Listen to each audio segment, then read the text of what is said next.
Michele from the Scattered Scrapper. Welcome to my channel.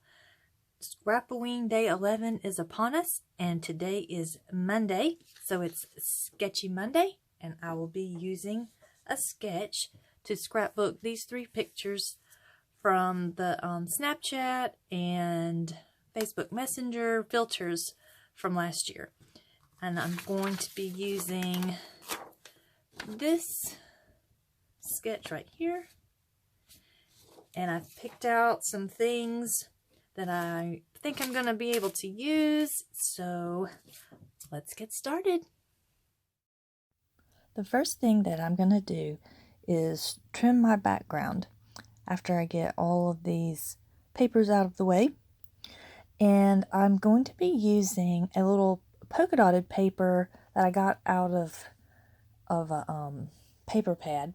And what I like about it is the background, it's white, but it has gray dots and then very, very faint either gray or cream dots that are interspersed with the other dots. It's really, it's very interesting. But as you can see here, I'm cutting some squares out of my paper, and I'm starting out with 5 inches because I'm not exactly sure how big I want them, and as long as I cut them a little bit too big, I can always trim off, but it's kind of hard to add to. So I'm going to use this gray paper as a background for my pictures, and I was thinking, how big do I want this? If you look at it on the sketch, the pictures are 2 by 3, but my pictures are a little bit bigger than that, so I needed to make a little bit of adjustments.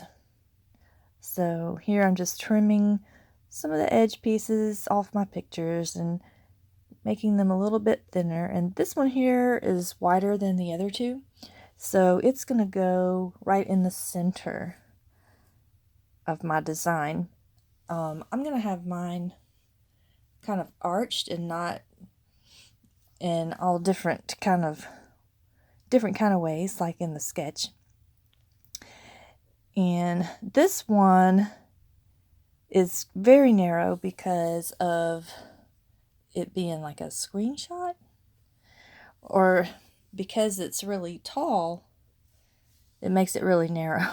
The other two, they're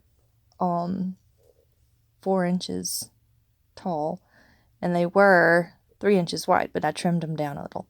Now here I had put the squares down and I cut them at 5 and realized no, they are much too big for the look I'm going for. So I trimmed off about 1/2 inch. So they're 4.5 inch square. And now I'm going to figure out how long I want this to be, and I use the tried and true thumbnail crease method, and then I can't see it, so I have to pick it up so I can see where I had put the little crease with my thumbnail. And I love this gray. It reminds me of like I don't know, like warm wool socks, and the because the paper is textured, it kind of has this I can't describe it. It makes me think of cashmere, but I can't describe it. And here I had issues with my tape gun sticking. With this little, it's really thin fun foam, or not fun foam. It's really thin foam. I think I got from like the dollar store a long time ago, and it's really great for when you want things to be a little bit raised up, but not just hopping off the page. And I've raised it up a little bit, and then I'm tucking these two underneath, excuse me, and I want to make sure they really look like an arch and not just straight across. So now here is the wonderful part about using a uniform polka dotted paper. You don't need to use a ruler or anything like that. Just follow the polka dots. And of course you have to have your spider webs in the right direction. So I get that down, and I don't know how, but all of these squares ended up being cut just right. So everything meets exactly where it's supposed to. I think I was in shock for a few minutes. And here I'm going to use a washi tape as the stripe element that goes across the center. And I really liked that washi tape with the skull and crossbones, but it just didn't go. It probably would have been fine, but it just didn't feel right. So I go with this black and white striped one, and I span it all the way across it. Even though I know it's going to be covered up, it's fine. We have washi tape for probably ever, so it's okay if we cover up some of it. And I had to change my ATG gun tape, so it got gunked up right there at the beginning. So I had to make sure that was stuck back down. And I'm going to fuss with that again later on, but I've discovered that if you go slow and press down a little harder, it will stick to that foam. Now I want to use this toe tag that I got, oh goodness, ages ago. Probably, has it been 3 years ago now? Anyway, I'm going to use it as my base for my title. And I wanted the little skull and crossbones that's on it to be seen, so I had to move my title up a little bit higher than I was planning, but it works out in the end because now I have room for something else to put on here. So my title is EEK, and these thickers, they go with the Boo Crew, the Simple Stories Boo Crew collection, which is what I am using, except for my polka dot background out of that paper pad. Now, and that looks cute. I like that. So now I got these, I think 2 years ago also. And I really like the size of these bats. And I would have used them, but I didn't want to bring that neon green in. And look, I was so disappointed because the stitching was printed off on one of those ghosts. But I know I want to use these jack-o'-lanterns, and now I've got to go on the hunt for something to go in that top right square. And I hunt for a long time. So I'm looking at the chipboard and I'm thinking, no, the bats on the chipboard are too small and the bats on the sticker sheet are too small. So now I'm going to thumb through all my die cuts. And the die cuts, well, I find this frankly frightful. And I think that's perfect. So that's going to go down there. And I found some bats. And I have all of these die cuts in this little container. And I've got to find a little bit better system. I mean, they're fine in there, but you have to dig around forever to look for something. And they get flipped upside down. And the bigger ones get on the top. And the smaller ones get settled to the bottom. And it's just kind of aggravating, actually. So I need to rethink my system here. So here I've picked out some bats, but they just don't do what I want them to.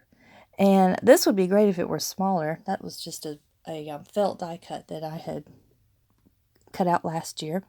Now that at the top says, "Beware, spooks come out tonight."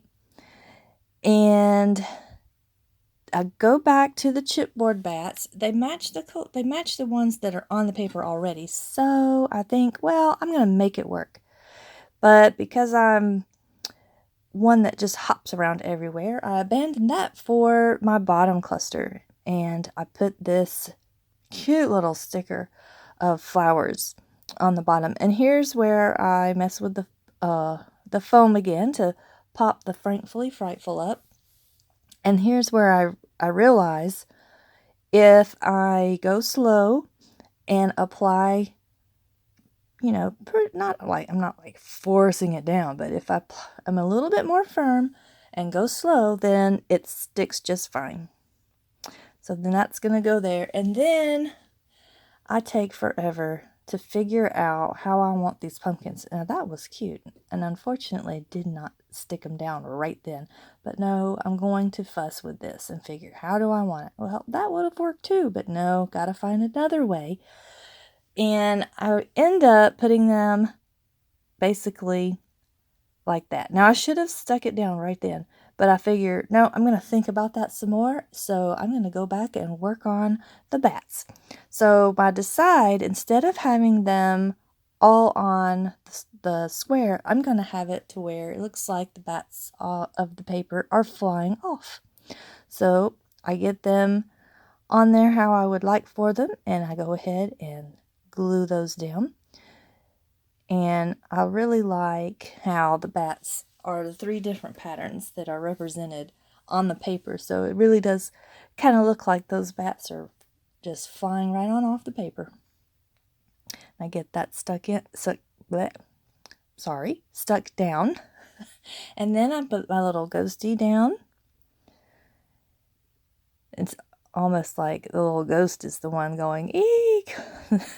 Look at those pictures. Oh my goodness. Those little Snapchat filters in the Bride of Frankenstein one is from Facebook Messenger last year. Those are a lot of fun. Now, finally I get my jack-o'-lantern stuck down, and now I'm going to find a home for this little word strip here. And this one, I think, is from that October Afternoon collection. And I'm going to put it right back where it was. Just go ahead and glue that down. And then what else do I want? It's looking like it's coming together, but it just needs a little more. So I'll find some word stickers on the sticker sheet, and I'm thinking, where do I want to put these? And here's a good spot for it. And it says so very spooky. And then I'm going to use If You've Got It Haunted. And I really wanted to put it on this Frankly Frightful. And I think that looks really good. That looks good, except for if there was just a little bit more white space between frankly and frightfully, or frightful, then it would have worked. But it looks good up there at the top to have those little stair steps of words. And now I'm going to put some gems, these little tiny pink gems, because the flowers are pink, so I've got some more pink sprinkled throughout. And then after I do that, I'm going to go through my die cuts again, and I'm going to find some labels that I can use on the bottom to put my journaling. And my journaling says, it was so much fun trying out all the different filters on Snapchat for Halloween. I really liked the skull with the purple eyes, and I was really surprised when I discovered that Facebook Messenger had filters too. I love the Bride of Frankenstein one. So here I'm going to lift it up for a closer look. I hope you've enjoyed this video. If you have, please like and subscribe. And I will see you tomorrow in the next video for Trick or Treat Tuesday. Bye-bye.